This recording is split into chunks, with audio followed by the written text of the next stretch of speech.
Okay, now we will see the transport or transmission layer of the TCPIP architecture. Then in this aspect, we need to remember that the ultimate goal of the communication mechanism between computers is that a process can communicate with another process that runs on another machine or on the same machine in a transparent way. That is, this process, for instance, communicates and exchanges messages with this another process. This another process could be in a different machine, in a different system, or in the same system. Then this is what is called IPC, inter-process communication. In the interaction models between distributed application processes are typically, for instance, the client-server model. In the client-server model, there is an asymmetric relation or interaction between the processes, the distributed processes. The client initiates the interaction. The client asks to the server information or asks a service. The server is listening and waiting that the client asks something, and the server responds to the interaction initiated by the client, and respond providing a response with information or a response with some kind of action that must be taken in the server side. Then this is a typical and well-known interaction model called client-server. But there are other interaction models, for instance, peer-to-peer, when there is no a different role between the distributed processes, or publisher-subscriber. The publisher-subscriber is quite similar to client-server, but the difference is the client, in fact, is called the subscriber. The client need, for instance, to receive periodical information or receive some kind of alert or notification.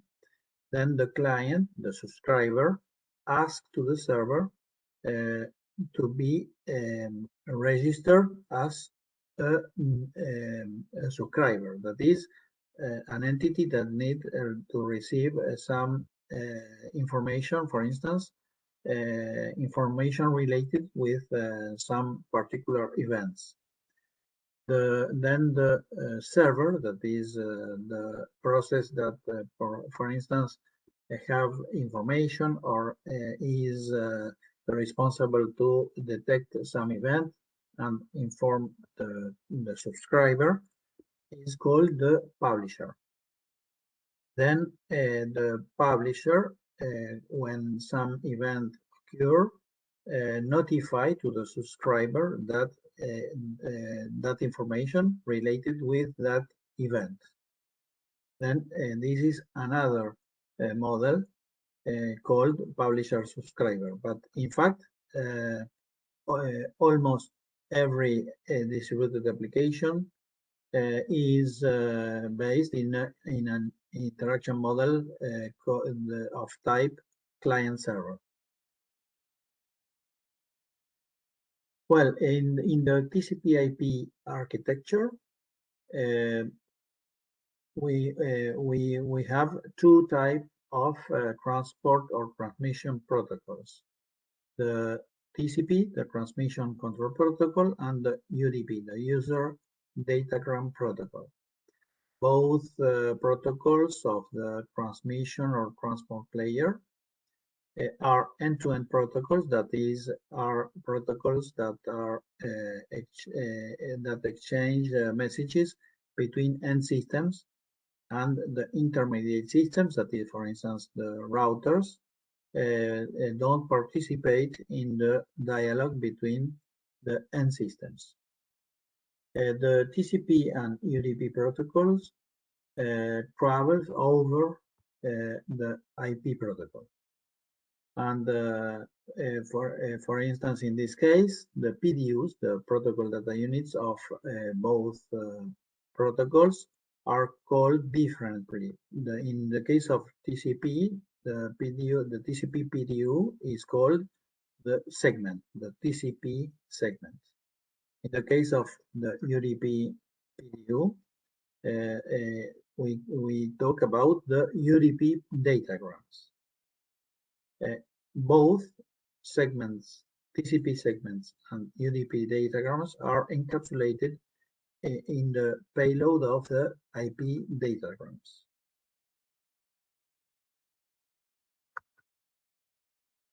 In order to implement the inter-process communication, that is the communication not only between hosts but between processes, TCP and UDP use the source port number and destination port number.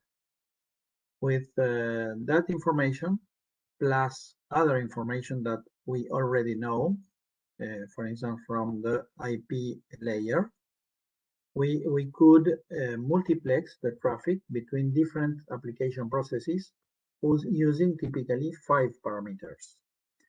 The source IP address, the destination IP address, the protocol, the transmission or transport protocol, that is TCP or UDP. Remember that this is a number that is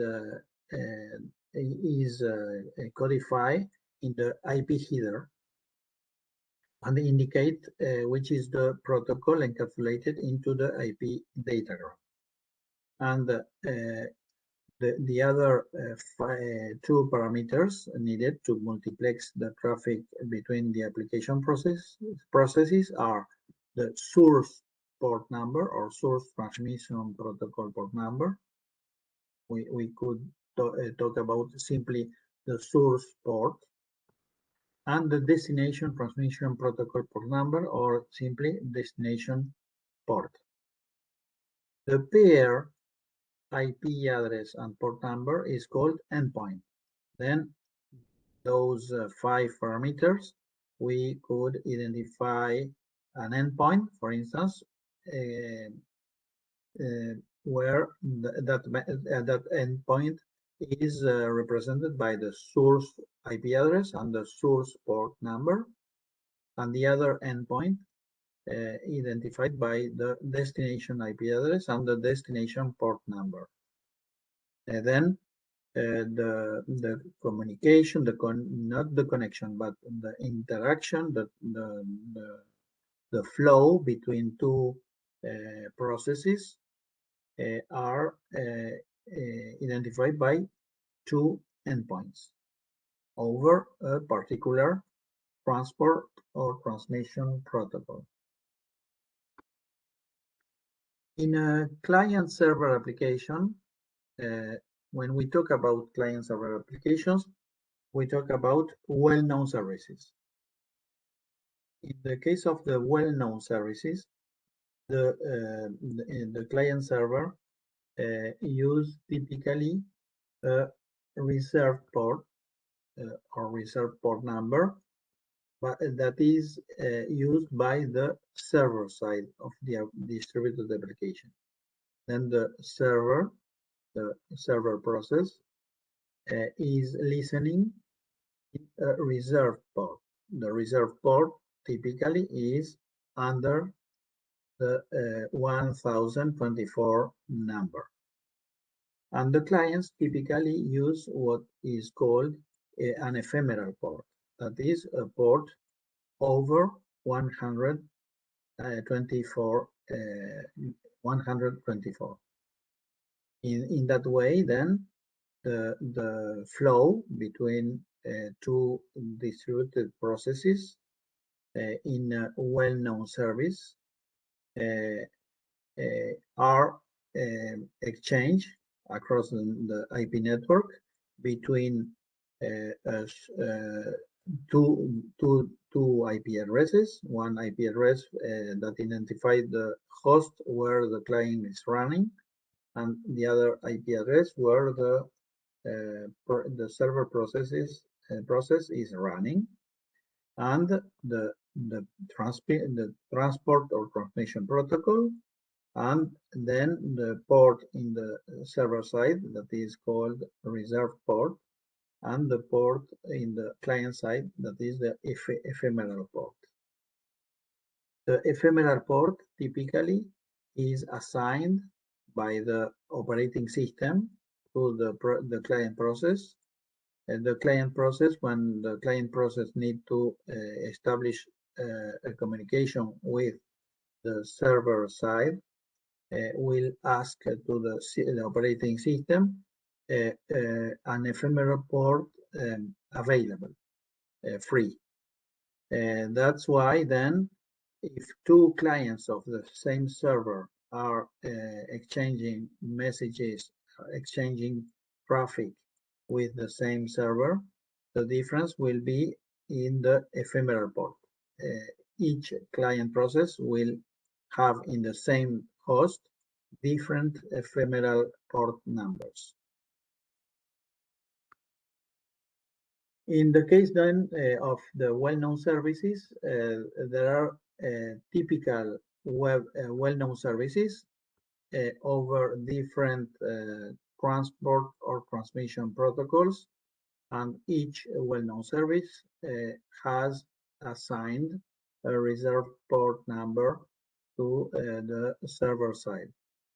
For instance, in the case of HTTP, the reserved port is 80.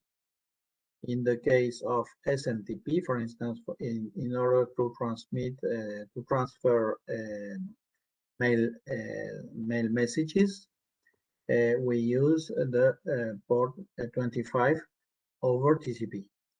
In the case of, for instance, SSH, secure shell, we transport the information over TCP, and the server side is 22. And then there are a lot of different well-known services. There is a very important well-known service, known as DNS, domain name system, that use in fact two transports, the UDP to the lookups, and then in that case the server side use the reserved port 53, and in the case of the DNS zone transfers over TCP, the server side use the reserved port 53. But in fact, there are different ports because they are related with different protocols. Then, in fact, the UDP, the User Datagram Protocol, is one of the two transport protocols proposed by the architecture, the TCPIP architecture. Then the UDP provides an end-to-end transport mechanism that is non-connected. That is, there is no setup phase or disconnection phase. But the advantage of the UDP is that is a transport, an end-to-end transport with minimal overhead. UDP then offers applications direct access to the IP network with multiplexing of inter-process communication traffic using the port numbers. And that's all. The application program over UDP will be responsible for ensuring reliability and flow control. That is, the reliability and the flow control is not a responsibility of the UDP. In the case of the UDP, the PDU is called the UDP datagram and is encapsulated over IP. If the maximum size of an IP datagram is in fact 64 kbytes, then the maximum size of UDP datagram is given by the maximum payload of an IP datagram, that is approximately 64 kbytes minus the IP header. Remember that the IP header typically has 20 octets. In the event that it is necessary to do fragmentation at the IP level, UDP datagram can be transported by several IP datagrams. Then take into account that in the case of fragmentation, only the first IP datagram or the first fragment carries the UDP header.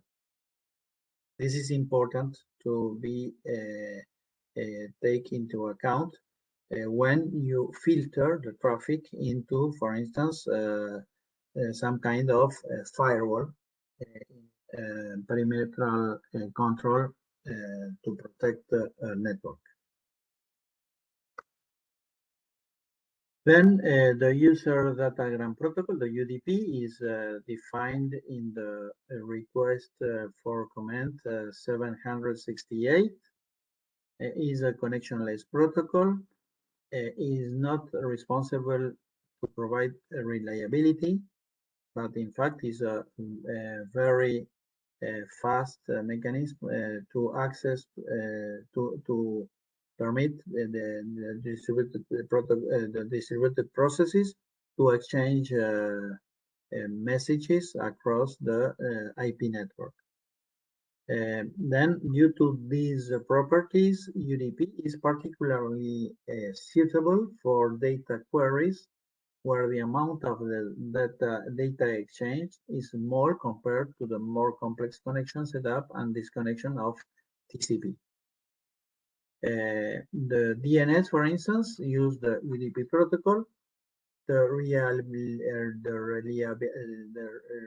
reliability of the DNS is not particularly important for DNS queries because DNS itself uses a mechanism of ARQ, that is automatic repeat on query with of type stop and wait. That is, a query is sent and a response is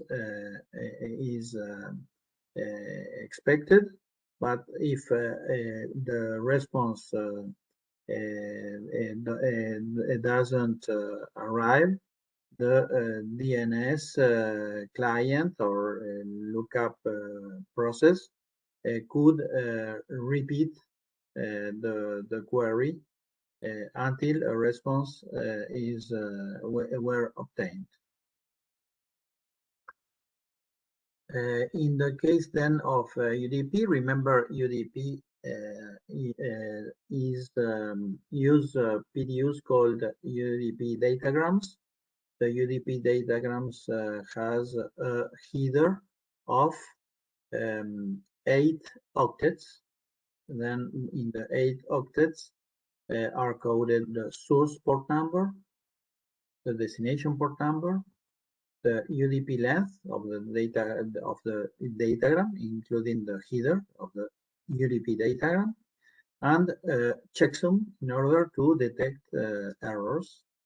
And in fact, that checksum is calculated not only taking into account the content, the payload of the UDP datagram and the header of the UDP datagram, but an extended or pseudo header, that is, to that header, in order to calculate the checksum, the UDP entity add typically in